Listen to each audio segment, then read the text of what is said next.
tithing GPS as we're still in Stewardship Month. Two men were marooned on an island. One man paced back and forth, worried and scared, while the other man sat back and enjoyed the sun. First man asked the second man, "Aren't you afraid we're about to die?" "No," said the second man. "I make $100,000 a week and tithe faithfully to my church every week. My pastor will find me." I read a story this week. Nancy was a single mother with young children. Her ex-husband sent her only a small amount of grocery money every week. So small it couldn't even feed one person, much less her family of four. But Nancy decided to begin giving to God from her little bit of grocery money and trust him to provide. Shortly after, she got a job with a cookbook company. The company paid Nancy to go grocery shopping and prepare meals so they could take photographs for their cookbooks. When they were done taking pictures, Nancy could keep the food she had purchased and prepared. Isn't that amazing story of God's goodness? Nancy learned that even if you're poor, you still need to learn to give from whatever you have. And it's important that we learn in our Stewardship Month. Luke chapter 12, starting in verse 13. I'll be reading from the New King James Version. It's funny, after I had the problem with my eyes, I can see better up here, so I don't understand that at all. But I wouldn't advise that, but it's the parable of the rich fool. Luke chapter 12, verse 13 says, "Then one from the crowd said to him, 'Teacher, tell my brother to divide the inheritance with me.' But he said to him, 'Man, who made me a judge or an arbitrator over you?' And he said to them, 'Take heed and beware of covetousness, for one's life does not consist in the abundance of the things he possesses.' Then he spoke a parable to them, saying, 'The ground of a certain rich man yielded plentifully. And he thought within himself, saying, What shall I do, since I have no more room to store my crops? So he said, I will do this. I will pull down my barns and build greater, and there I will store all my crops and my goods. And I will say to my soul, Soul, you have many goods laid up for many years. Take your ease, eat, drink, and be merry.' But God said to him, Fool, this night your soul will be required of you. Then whose will those things be which you have provided? So is he who lays up treasure for himself and is not rich towards God." Once we talked about last week, right, giving our tithes, and Pastor Glenn explained really well the tithes, the meaning, what it was. But once we've done that, then we have to give out of our abundance. Amen. The tithes are the minimum. Once we've given God what's already his, and he blesses us abundantly, what do we do with our abundance? Yeah. Now, if you follow Dave Ramsey's book of thought, what's he say? I think it's step number 7, give generously. Yeah. Doesn't say how much, but it says generously. So that's past what you're required to do. First of all, what led up to this parable was not important. If you really think Jesus had time on earth to waste it fighting over this inheritance, I like how this starts. These two men are fighting over their inheritance. They're fighting over their abundance, not what they earned, but what they think they should get. Now, can you imagine Jesus? We went back and started watching The Chosen again from season 1 because Sydney hadn't seen it. And you see that, Jesus, he didn't have that much time on earth. He had to get about his Father's business. I love this part when he's playing with the children. But that's setting the stage of him to show what Jesus was really about. But can you imagine sitting there thinking, these guys are fighting. The world needs saved, and you guys are fighting over a little bit of money. How sad is that? That's why he asked, who made me judge or arbitrator over you? Now, Jesus is the God of all things. But he's like, what, really? This is what you want me to take my time to do? We learn from this, focus on what is important in life. God cares about everything in our life, but we worry about items that shouldn't matter. Now, when they say we worry, I'm a worry wart. I was driving to work this week, and I told Angie, I think the steering in the truck's getting looser. She said, oh, the sky is falling, Chicken Little. I said, oh, I think it is. But I drove to work with my black truck one day, and the tie rods fell off, and I drove the rest of the work. Got to work, turned, and the wheel wouldn't turn. I drove halfway with no tie rods. That makes you kind of antsy. Yeah. But we shouldn't worry about these things in life, especially the items that just don't really matter. Jesus tells them here in verse 15, don't covet your possessions because our life should not consist in the abundance of what we have. Have we heard that before, the 10 Commandments? Don't covet our possessions. Don't covet what our neighbor has, his possessions. It's what you do for others, specifically the kingdom, will be what is important when your life ends. When you have your funeral, they're not going to say such and such, here's what you've got. They lay out all your riches, and that's what they talk about. They're going to talk about what mattered in life. What did you do for others? What kind of life did you live? That will be what others mention at your funeral or when you are remembered. Is this parable the rich man's ground yielded plentifully? In this parable it did. That's a blessing. We don't want to rail and say that there's anything wrong with God blessing you and giving you great things. There's nothing wrong with that his ground yielded plentifully. Where he goes wrong is that it's a blessing, nothing wrong with what he receives, because God loves to hear his children. He loves to bless his children. Yes. It's what you do with and how you look at it, what you have. We cannot forget what we have is already God's. It's not ours. As soon as you get that in your mind that it's God's anyway and you're just the steward in Stewardship Month, then you'll be able to tackle this question much better. And I know in life, they say that a lot of marriages end up fighting over money. It's one of the biggest hurdles in life because you just don't agree. Some people are different parts of their life. And it just means to an end. It just means to an end to support yourself, take care of your family. We've got to look at it in the right perspective. Now, I'm not saying we should sit at home and say, well, since it's God's, he's just going to give it to me. I don't have to do anything. I'm not telling you to call into work tomorrow and say, I'm not coming into work because God's got this taken care of. God's going to say, look, I did take care of you, but you've got to go take care of this of yourself. We should provide for ourselves. We should take care of ourselves. God expects us to be good stewards of what we are given. He gives it to us. We should be good stewards of what God gives us. This rich man should have looked at what he could do with God's blessings. He should have looked at that. He should have said, look, I've got these blessings. Now, what can I do? What was his idea? Let's build more storehouses. Let's just build more and I'll hoard more. Instead, he should have said, look, I've got this. I'll give some to the poor. I'll take care of people. I'll be a good steward of that. We should think about it. Who can I help and what can I do? We are taught in life, like I said, to take care of ourselves, but we also have to take care of others. That's what God gave to him. He said, you're the steward that I'm giving this to you. What are you going to do with it? Because what did he tell him? Today your life will be required in eternity. So he wasn't going to need that in the long run. Last week, Pastor Glenn talked about the tithing, gave us that good definition, like I said earlier. But do you remember what he said? Tithing, but what about offering? Tithing and offering are different, right? Tithing is what we give, whatever percent. Again, don't get stuck on the percentage like he said. 10%, 5%, 15%.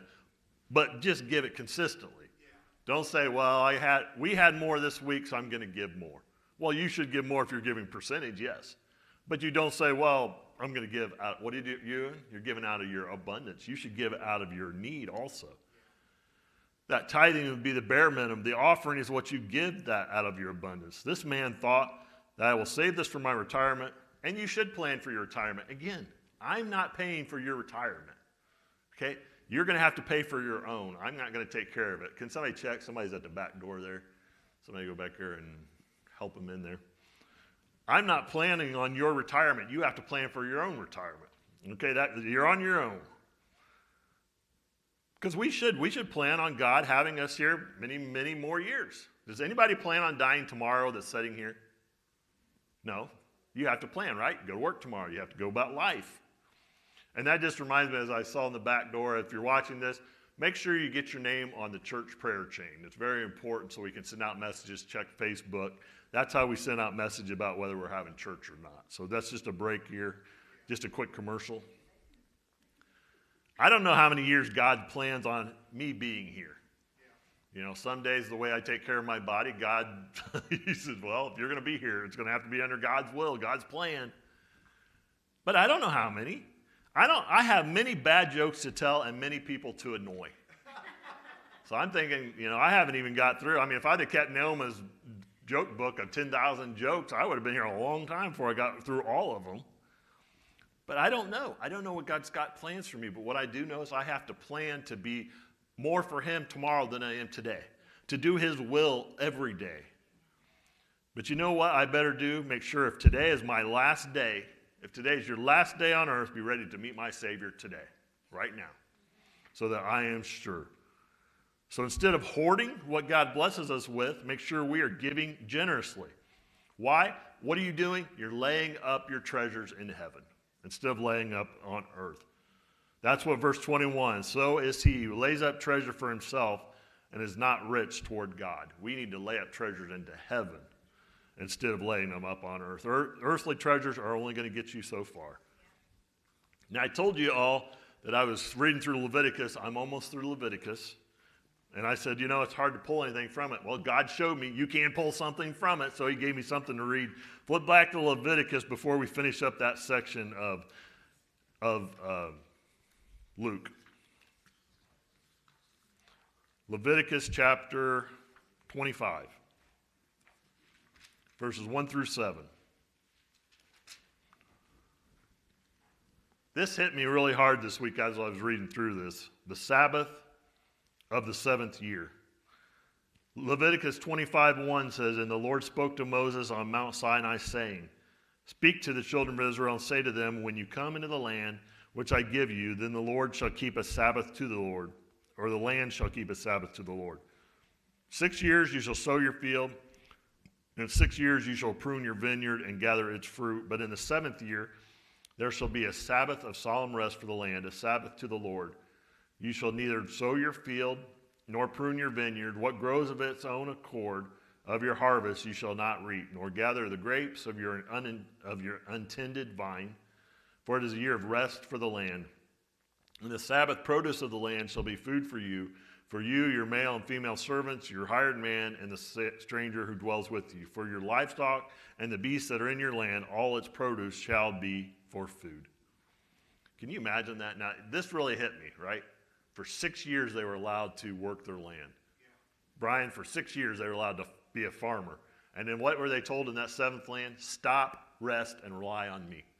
For a whole year, they were to rely on God for their sustenance. Yeah.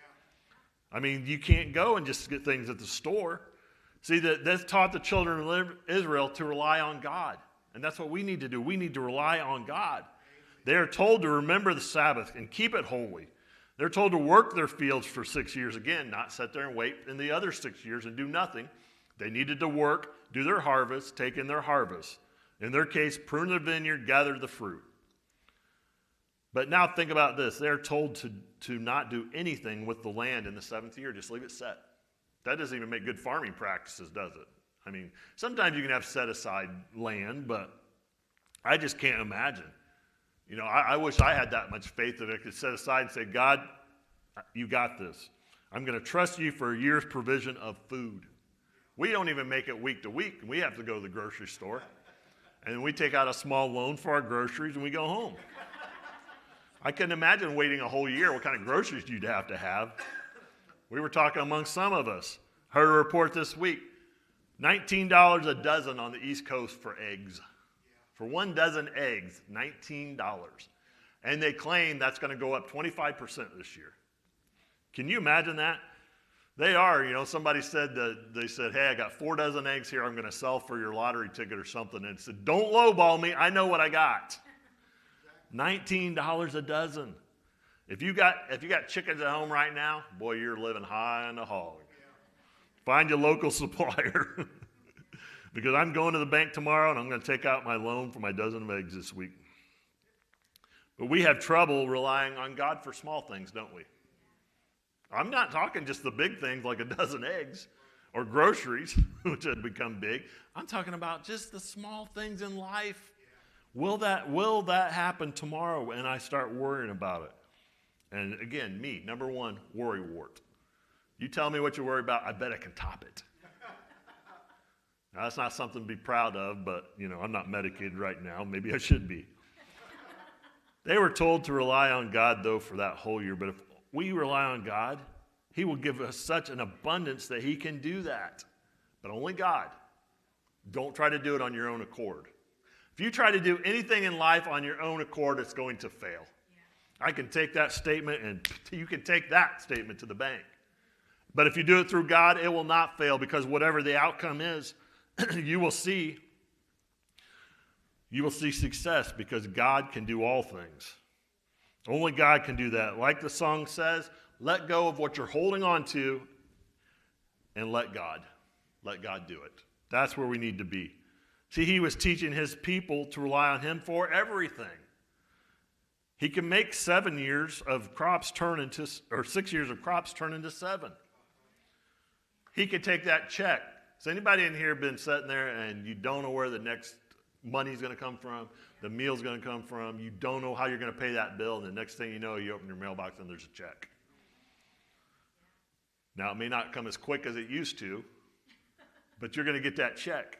And what do you do with that check? You better thank God for it, because that was God working. If you didn't know where it was going to come from and out of the blue it comes, that's God. But what should we do? We should look and expect those blessings from God. Expect those blessings. You look for them, and they're going to happen. And I hate this, and sometimes I'll fall into this. I don't know about you. Somebody said, boy, that was a great thing that happened. You were sure lucky. Don't let them say you're sure lucky. Make sure they say that you are blessed. Nancy always says blessed and highly favored. You are blessed because you are a child of God, and you're getting blessed because of being that child of God and being beside there and putting Jesus first. And he will bring those great blessings onto you. We were watching that stuff yesterday on The Chosen, first episode. I'm crying at the end. Yeah, I cry. I was crying that God's not dead too. Sorry. I mean, that may or may not be manly, but when God comes in the room, even Sydney realized that she was watching that. She said, ooh, I'm feeling chills. And she said, you notice what changed in that? It changed when Jesus came in the room. That's when you feel the chills. And what happens when Jesus comes in the room? Everything changes. Everything changes about the whole situation. Your whole situation will change when Jesus comes on the scene. It doesn't just stay the same. Why? Because Jesus will make things better. When he heals Mary and takes those demons out of Mary in that first scene, that's amazing, because Mary went from being in a life of misery to a life of glory. You could see the change of countenance. They didn't even recognize her. She was no longer Lilith. Now she's Mary. Changed everything in her life. That's what God will do for you. If you're wondering, how am I going to get out of this? Just turn to God. When God comes on the scene, everything will change for you. That's why we're not just lucky. We are blessed to have God on our side. Let's not forget that. And when somebody says that, say, nope, I'm a blessed human being because I have God with me. That's where we stand. But that just hit me. One, I told God when I was having trouble finding anything in Leviticus, God said, watch this. I'll show you. And here it did. And then it hit me as we're talking about stewardship, about giving up a whole year, about not, it's like, what am I going to do? How am I going to take care of myself? What am I going to do with my family? We eat too much. We're not going to make it 6 years of all this food set aside. I need to take care of her. What is the common denominator there? I. What am I going to do? How am I going to take care of her? How are we going to get through this? But you're not going to. I'll give you a sneak peek. You're not going to. But God will get you through this. So God taught his people. And see, we can't say, we always say, because you watch the disciples and what a hard time they had understanding what was going on. This was new. They had been told their whole lives, an eye for an eye, a tooth for a tooth. Jesus comes through and says, turn the other cheek. If you have a cloak, give your cloak to your brother. Boy, that's hard. But you know what? They got to thinking, when they say an eye for an eye, think about this. If I take your eye and you take my eye, we're going to both be blind. What good did we do anything? Doesn't do any good. Jesus says, turn the other cheek. Jesus says, love one another. And that's hard sometimes. It's hard to love everyone in your life. And I'm not talking about just your family. I'm talking about outside people. And we're told, who's our neighbor? Well, the person lives beside you. I get along with them, but 2 houses down, I don't get along with them. They're your neighbor also. Hate to tell you this. Sorry, you got to get along with everybody, and it's not easy. Can you imagine if Jesus said, I don't like you Romans, because of what you're doing to me. Jesus said, I forgive you, and they were the ones that nailed his hands to the cross. Jesus forgave them. So what, am I above Jesus that I can't forgive? Do I not want to be Christ-like? I do. I want to be Christ-like as best as I can, and that's not easy. Because myself, my evil self that I'm born into sin takes over sometimes. And I can't remember that I just need to turn it over to Jesus. And that's what we're taught. The 7th year of the Sabbath. We're taught so much about the Sabbath. It's so important that we take the Sabbath and give it to God. All right, let's flip back now to Luke chapter 12. That just hit me right in the middle of preparing that. Luke chapter 12 is also good about the stewardship. And again, what's the very top of my subtitle? Do not worry. What? I don't understand. The Bible's not really clear. The Bible, it's a gray issue. Do not worry. How can I be any more clear than what I'm telling you right now? Do not worry. Then he said to his disciples in verse 22, therefore I say to you, do not worry about your life, what you will eat, nor about the body, what you will put on. Life is more than food, and the body is more than clothing. Consider the ravens, for they neither sow nor reap, which have neither storehouse nor barn, and God feeds them. Of how much more value are you than the birds? And which of you by worrying can add 1 cubit to his stature? If you then are not able to do the least, why are you anxious for the rest? Consider the lilies, how they grow. They neither toil nor spin. And yet I say to you, even Solomon in all his glory was not arrayed like one of these. If then God so clothes the grass, which today is in the field and tomorrow is thrown in the oven, how much more will he clothe you, O you of little faith? And do not seek what you should eat or what you should drink, nor have an anxious mind, for all these things the nations of the world seek after. And your Father knows that you need these things. But seek the kingdom of God, and all these things shall be added to you. Do not fear, little flock, for it is your Father's good pleasure to give you the kingdom. Sell what you have and give alms. Provide yourselves money bags which do not grow old, a treasure in the heavens that does not fail, where no thief approaches nor moth destroys. For where your treasure is, there your heart will be also. Again, it ends with that. Jesus gives us another parable.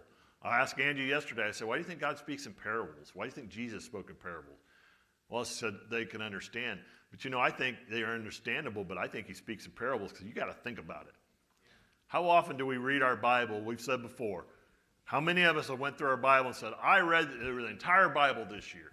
All right, what do you remember? Well, I didn't retain anything. I just read it. We've been to that point where we just read it. Now, I told you before, you want to be held to the fire and you want to really pay attention, get up here and speak one time. Because then you better know what you're talking about. And I'm not afraid of you, nothing personal. I'm afraid of God. And when I say afraid, fear. Because I fear saying something wrong against God's word. That's the only thing that can hurt me. We don't fear about what can hurt our physical bodies, truthfully.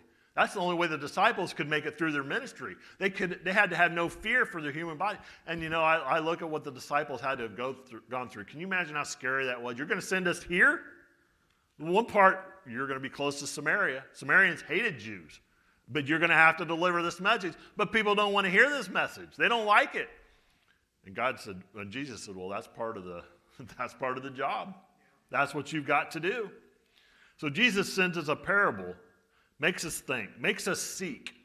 I like this. As we were watching Christian movies and shows yesterday, it made me seek answers and questions. And Sydney's like, it's making me think back to when I was in school. And I'm kind of, hey, I remembered this. This made me look at it differently. We seek answers. We don't just take them and just read them and just not think about it. They're there, though, for us when our heart is ready to receive it. When we used to have church camp, I told the staff every year, I said, we may be planting a seed that won't be cultivated for 20 years, 30 years, 40 years down the road. Ever so often, I'll see somebody from our church camp, some young person will come up and say, hey, how's it going? First, they'll be like, oh, do I remember them? Second, dude, I did anything they want to pound me about. Working with kids sometimes, you might have did something they didn't like. But you know what? They are the ones that have come up. I had a young man that I coached in baseball, and he came, saw me at Indiana Beach, and we walked around the strip 3 times, and he was just talking about the time that I gave him an opportunity to do something nobody else would because he was from the trailer court. He wasn't good enough to get that opportunity. He said, well, you're from the trailer court. Should you let him pitch? He just threw 9 strikes in a row. I don't care where he's from. Throw the ball in. We're here to win baseball. But that young man came to me later, and he talked to me the whole time. And that's what we're doing. We have to lay that seed, and that's what Jesus was with the parables. You lay that seed in there, and you might uncover that someday and think, wow, I read that. Wow, now that makes sense. It didn't make sense then because I didn't understand. I wasn't in the point to have that understanding that I am now. And that's okay. That's good. They're there for when your heart is ready to receive it. Because we're not always ready when we hear them. Sometimes we are prepared later in our life. Have you ever read anything and you think, I didn't even see that last time. I read that in the Bible. I've read that 50 times and that didn't make, but see, you may be 10 years older. You may be farther along in your Christian life. And when it hits you, it's like, now I see it. Wow, now that makes sense. We prepare that land just like preparing that land at the end of harvest. When they're done with harvest, they don't just quit. They go out and they prepare it for next year. That's what we're doing as Christians. We're preparing ourselves. We're preparing others for what they're about to hear. This parable teaches us why we hold on to our possessions. It's because we worry. We worry about what might happen. Sometimes something I struggle with every day. I always have something I'm worrying about. Oh, drop of water outside the tub. Is our tub leaking? Is the truck not steering well? It's Super Bowl Sunday, I turn the TV on and said, no sound, and I'm like, really? This isn't what's going to work? And I'm always thinking, what could break today? Why? Because that's the worry part of me. I need to turn that over to God, and I work on that every day, but it's not easy. So those of you that worry, I get it. And guess who knows where our worry is and our weak spots are? Satan. Satan knows exactly where to attack you. He's not going to attack you in your strength. And in fact, usually in the church, he doesn't attack the strongest person. He'll attack the weakest person. Why? Because it's like a cancer. If you get that one person to start talking, you get them to talk to somebody else, and it just goes away. And next thing you know, you got a big problem in your church. You have a big problem in your life also. We have to remember, though, we can't lose our soul. Somebody says they lost their soul. Satan made me do it. No, you have to give your soul away. You have to give it away. If you hold on to it and keep it to God, nobody can take that from you.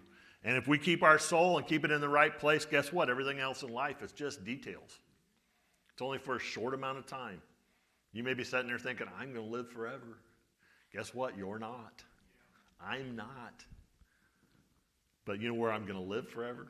I'm going to live forever in heaven. Eternity. I can't tell you eternity is from now, and you might be thinking if he doesn't shut up pretty soon, I'm living in eternity. I can't tell you it's from now until 10:15 is eternity. I can't tell you what a time is. What I can tell you is eternity forever. I'd rather be on the right end of that than I am on the right end of anything on earth. Everything else is just details. We're told not to worry in this. We're told in this scripture, told not to worry about what we eat or wear.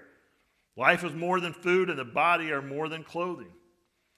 We should eat what our body needs and try to keep it healthy. I'll agree with that. If I'm up here for a while there and my stomach was hurting every week or I had a headache, why? Because I ate too much sugar yesterday or I didn't get enough sleep, stayed up late watching the ball game on Saturday night. That's something I need to fix because why? That's getting in the way of my service to God. That's why we should try to keep ourselves healthy. And we should also try to dress decent. I saw something this week where a woman that was a Christian singer showed up with her dress split all the way up to here and down to here at an award show. God asked for decency. You should look a little bit different than the other person. And I'm not talking about just women here. I'm talking about men that wear their pants so tight you can see everything. You should dress decent. All of us. That's what we're asked for. We're asked to be different than the world. I put that down, men and women both. I'm never going to just say women should do this because men can be the same way. All of us. That's modest dress is what we should be. Because there's certain parts of our body that should not be seen out in public. Period. You're a Christian, you should act like a Christian. You should look like a Christian. You should be a Christian. Our lack of worry is how we can give generously to others, though. Think about the animals. Look at this. They don't worry. I mean, I love watching hummingbirds. They look like they're worried about everything because they will sit by the outside and they'll just flap their wings like crazy. Hummingbirds, right? And what are they worried about? Just getting enough food to eat till the next time they want food. And when they get ready to go south, they will eat enough food to get them all the way south. But they're not worried. Why? Because God provides for them. Well, if God's going to provide for them, you really think he won't provide for you? Groundhogs and bears, think about this, hibernate for months in the wintertime, and God takes care of them. How many of you just want to hibernate for the rest of the winter? I'm there. It's hard to get going when it's cold out. I just want to stay in. But I can't do that. But God takes care of them. Does it make any sense in the world that they can go that long without eating? I mean, I ate at 8 o'clock this morning. I'll be ready to eat here in about an hour. They can go 6 months and not have to eat. Why? Because God provides for them. And how do they know that? Because they go and they sleep and they don't worry about it. If God's going to take care of them, he's going to take care of us. It comes down really to, where does your faith lie? Proverbs 3:5-6 tells us to not lean on our own understanding. Who do we trust the most? We've got to lean on God's understanding. We lean on our own and we're going to fail. But God does not want us to struggle. Verse 32 tells us that it is our Father's good pleasure to give you the kingdom. All we have is what God has given us anyway, and he gives to us abundantly. We must, though, decide, where do we want our treasure to lie? There's nothing wrong with having those treasures. Well, that's what we said at the start, right? There's nothing wrong with having things. It's just, where do you put them? What perspective do you put on them? Are they your everything? And you're willing to, when you get buried, you want to be buried in your car with all your money around you. Guess what? It's going to rust. It's not going to go with you to heaven. Don't put your car, don't put your money. If you're so confused about what to do with your stuff after you pass, you give it to me. I'll figure out how to use it. Don't take your stuff. Your treasures are not going with you. Where do you lie your treasure up? You lie it in heaven. For where your treasure is, verse 34 tells us, there your heart will be also. It's what's important to you. I give you this challenge today. I challenge you to outgive God. Try it. Try to outgive God. I'm going to give more, because you know what? You can't do that. We have several stories in our church when everybody is able to be here of congregants that gave generously, and they were blessed abundantly because of it. It all came back. Try to put it in, it comes back more. It's like, what am I going to do? I keep getting this back from, well, keep giving. God will keep giving back. We don't do it for that reason. We do it because we're supposed to. Because we don't do it to receive those earthly riches. If you get your earthly riches, that's where you're going to have them right now. You're not going to have them in heaven. We do it to receive our rewards in heaven. And what do we have to do with our perspective? Make our life a heavenly perspective, not earthly. Heavenly, it was really good. The bracelets, what would Jesus do? I don't like acronyms because I can never remember what they mean. But that one was pretty easy. WWJD, what would Jesus do? We have to do that with a heavenly perspective. Generous giving puts us in the right frame of mind to do God's work. I tell you, give to someone out of your abundance today, and you will feel the love that God has for you. You will feel that love coming back. And don't be one of those that, well, I'm going to give it to them. They're probably going to waste it on stupid stuff. You give and you walk away, because that's what we're supposed to do. We're supposed to give. We're not to judge. We can discern a little bit, but we're not supposed to judge. That's what we have to do with our Thanksgiving baskets. We've walked up to houses where we walked up one time and it was a trailer with a $50,000 Corvette sitting in the driveway. My kids looked at me like, and I said, that's not our job. Our job is to take and be the hands of God. We give to those people. They do with what they want. They answer to God for that. Our job is to give. Don't worry. Again, don't worry. Don't worry. You can hear the rocks right here being hit. Don't worry. God has already taken care of your needs. He will bless you even more. He takes care of the ravens. Why would he not take care of you? One that he loves like a child that you are. I'm going to go ahead and have Wayne, will you come up and play something? Or you don't have to be sitting in this congregation. There's a few sitting in this congregation, and you all are welcome to come down and pray at the altar. Absolutely. But you don't have to be here to pray. You can drop down right at your home, at your chair, and say a prayer and ask God into your heart. That can be done. You can ask God to say, look, I carried this burden way too long, God, and I don't want to do it anymore.